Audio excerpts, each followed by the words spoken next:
Hello नमस्कार दोस्तों, आप सभी कैसे हो। आई होप आप सभी लोग अच्छे हो और आप सभी लोगों की तैयारी तो एकदम लास्ट स्टेज पे है, क्योंकि अब आप सभी लोगों का कल तो बोर्ड एग्जाम है।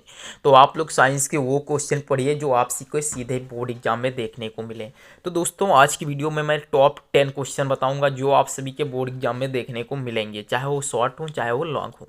तो चलिए टाइम को ना नष्ट करते हुए पहले क्वेश्चन की ओर चलते हैं। मेरा पहला क्वेश्चन है कि R1 व R2 प्रतिरोध के दो तार समांतर क्रम में जोड़े जाते हैं तो इनका तुल्य प्रतिरोध होगा। दोस्तों बात ये है कि मैं आपको प्रूफ नहीं कराऊंगा, क्योंकि वहाँ पे प्रूफ पूछेगा ही नहीं इनका आपसे। तो आप लोग सीधे इसके आंसर जानिए। बताया गया है कि R1 व R2 प्रतिरोध के दो समांतर क्रम में तार जोड़े जाते हैं तो इनका तुल्य प्रतिरोध होगा। यानी सूत्र अगर जो इससे सवाल दे दिया जाए और आपसे सूत्र पूछा जाए तो क्या होगा, यानी सूत्र आपसे पूछा गया है। तो आपका ऑप्शन नंबर 1 है R1 plus R2, option number 2 है R1 इंटू R2 अपान R1 प्लस R2। तो इसका जो करेक्ट आंसर है दोस्तों वो मेरा ऑप्शन नंबर 2 होने वाला है। ये क्वेश्चन नंबर 2 का पहले का करेक्ट आंसर है। अब मेरा अगला क्वेश्चन है, किसी शब्दकोश में पाए गए छोटे अक्षरों को पढ़ते समय आप निम्न में से कौन सा लेंस पसंद करेंगे। तो मैंने इसमें से बहुत ऑप्शन नहीं लिखे हैं क्योंकि आपका टाइम ना नष्ट हो, क्योंकि अब आप लोगों का वो सुनहरा पल है जो आप सीधे पढ़कर बोर्ड एग्जाम में अच्छे नंबर ला सकते हो। तो किसी शब्दकोश में पाए गए छोटे अक्षरों को पढ़ते समय आप निम्न में से कौन सा लेंस पसंद करेंगे। तो आपका ऑप्शन नंबर 1 है 5 सेंटीमीटर फोकस दूरी का उत्तल लेंस यूज करेंगे। यानी 5 सेंटीमीटर का जो फोकस दूरी का उत्तल लेंस होगा उसी से आप अच्छे जो है अक्षर आपको सही दिखाई देंगे। अगला क्वेश्चन है कि श्वेत प्रकाश को गुजारने पर सबसे अधिक विचलन वाला रंग होगा। आप लोगों ने एक पढ़ा होगा ना, ट्रायंगल इस तरीके से होता है कांच का, और इसमें से सूर्य की श्वेत प्रकाश को क्या किया जाता है, इसमें से प्रवाहित किया जाता है। तो ये अपवर्तन के पश्चात 7 रंगों में विभाजित हो जाते हैं। कितने रंगों में? 7। इस तरीके से ना, 5 और एक ये 6 और एक ये 7, इस तरीके से 7 रंगों में विभाजित हो जाती है। कौन कौन सी होती है याद करने की ट्रिक है, रॉयज ब्यू, क्या है, BIV। इस तरीके से आप याद कर सकते हो, किसी भी आपको यहाँ से पता चल जाएगा। बुझा गया? श्वेत प्रकाश को गुजारने पर सबसे अधिक विचलन वाला रंग होगा। देखिए सबसे अधिक का मतलब क्या होता है, यानी जो सबसे अधिक होगा वो कौन सा होगा, तो आप नीचे से पढ़िए। तो सबसे अधिक कौन सा होगा? ब्लू। फिर उससे कम ये होता है, ये होता है, तो यानी बी ऑप्शन आपका सही है। ए यानी नीला, यानी नीला कलर जो होगा वो सबसे अधिक विचलन वाला कोण होगा।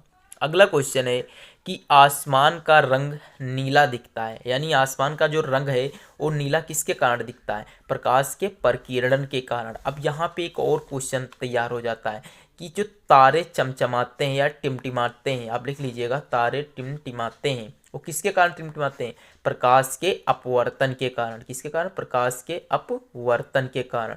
और एक है यहाँ से टॉपिक कि जो जल में, यानी जल में जो पेंसिल होती है उसका टेढ़ा क्यों दिखाई देता है। तो देखिए जल में जो पड़ी हुई पेंसिल का टेढ़ा दिखाई देना वो भी हमारा प्रकाश के अपवर्तन पर घटित होता है। और एक क्वेश्चन होता है यहाँ से कि जो मृगमारीच, यानी जब आप गर्मियों के मौसम में देखते होगे कि रोड पर चलते हो तो मालूम होगा कि बहुत दूरी पर थोड़ा सा पानी भरा लग रहा है, वो क्या होता है? वो भी प्रकाश के परिवर्तन के कारण, यानी मृगमारीच का। आप ये क्वेश्चन ऐसे हल्के में मत लेना, इसमें से आपको एक देखने को मिलेगा। और ये यहाँ से हो सकते हैं, बहुत से क्वेश्चन हो सकते हैं, मैंने जितने याद आया इस टाइम वो बता दिए। अगला क्वेश्चन है कि एक तत्व ए की पावर -2 का, मतलब एक तत्व है वो ए की पावर -2 का परमाणु क्रमांक 8 है और उसका परमाणु क्रमांक कितना है? 8 है। तो ए स्क्वायर में कुल कितने इलेक्ट्रॉन है? यहाँ से दोस्तों ये हटाइए, इस तत्व का नाम है ए केवल, और यहाँ पे -2 लगाइए। पूछ रहा है इसमें कितने इलेक्ट्रॉन है। ध्यान रखिएगा, जब ए की पावर -2 करे तो इसका मतलब है कि वो इलेक्ट्रॉन क्या कर रहा है? ग्रहण कर रहा है। क्या कर रहा है? ग्रहण कर रहा है। अगर जो प्लस लगा हो तो इसका मतलब है कि वो त्याग रहा है। तो देखिए समझिए, इसके पास कितने इलेक्ट्रॉन है? 8। कितने ग्रहण कर रहा है? 2। तो कितने हो गए? 10। यानी करेक्ट आंसर कितना हो गया?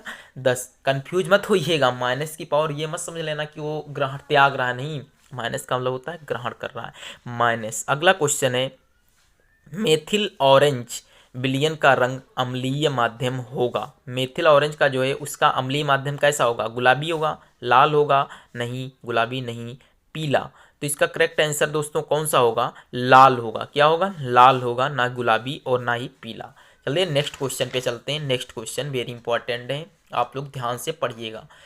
क्वेश्चन है कि निम्न में से कौन प्रोपेनॉन का क्रियात्मक समूह है। प्रोपेनॉन, ये समझिए CHO लगा हुआ है, इधर COOH लगा हुआ है, इधर C और डबल बॉन्ड O लगा हुआ है। ध्यान से समझिएगा, पूछ रहा प्रोपेनॉन यानी ओन जिसमें आएगा, तो इसका ऑप्शन नंबर C करेक्ट है। फिर COOH क्या होता है, ये जो होता है कार्बोक्सिलिक अम्ल होता है। कौन सा होता है, कार्बोक्सिलिक या कार्बोनोइक अम्ल। ठीक, इस तरीके से आप देख सकते हो। अगला क्वेश्चन है रेनिन किस में पाया जाता है। रेनिक जो होता है हार्मोन्स, ये किस में पाया जाता है, स्टार्च में या दुग्ध प्रोटीन में। तो इसका करेक्ट आंसर है दुग्ध प्रोटीन में रेनिन पाया जाता है। अगला क्वेश्चन है कि पेप्सिन पाया जाता है। पेप्सिन जो होता है ये पाया जाता है किस में पाया जाता है, ध्यान समझिएगा, प्रोटीन में या लिपिड्स में। तो पेप्सिन जो है हमारा प्रोटीन में पाया जाता है, ये भी आप लोग ध्यान रखिएगा। अगला क्वेश्चन है कि पित्त लवण है, पित्त जो है वो कैसा लवण है, तो ये लिपिड्स होता है। क्या होता है, लिपिड्स होता है। अब आपका एक मोस्ट इंपॉर्टेंट क्वेश्चन है जो आप लोग यहाँ पे एकदम करेक्ट है, मार्का लगा लीजिएगा इंपॉर्टेंट का, कि ओम का नियम लिखो और उसका सत्यापन करो। ये तो आएगा ही आया।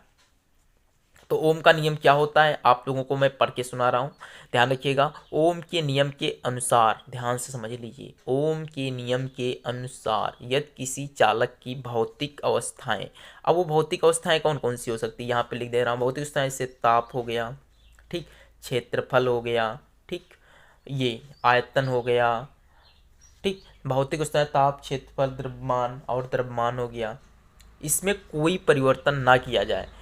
यानी ओम के नियम के अनुसार यदि किसी चालक की भौतिक अवस्थाओं में यदि परिवर्तन ना किया जाए तो उनके सिरों पर लगाए गए विभवांतर V तथा बहने वाली धारा I का अनुपात कैसा होता है, नियत रहता है। यानी जो V होता है वो जो इसका अनुपात जो होता है I/R के, ये क्या होता है, नियत रहता है। तो V बराबर क्या हो जाता है, IR हो जाता है। तो दोस्तों आई होप आप लोग ओम का नियम भी समझ चुके होंगे। अब आप लोगों को कल बोर्ड एग्जाम दे के आना है और अच्छे से तैयारी करिए। चलिए मिलते हैं कभी अगले वीडियो पे, तब तक के लिए जय हिंद, जय भारत।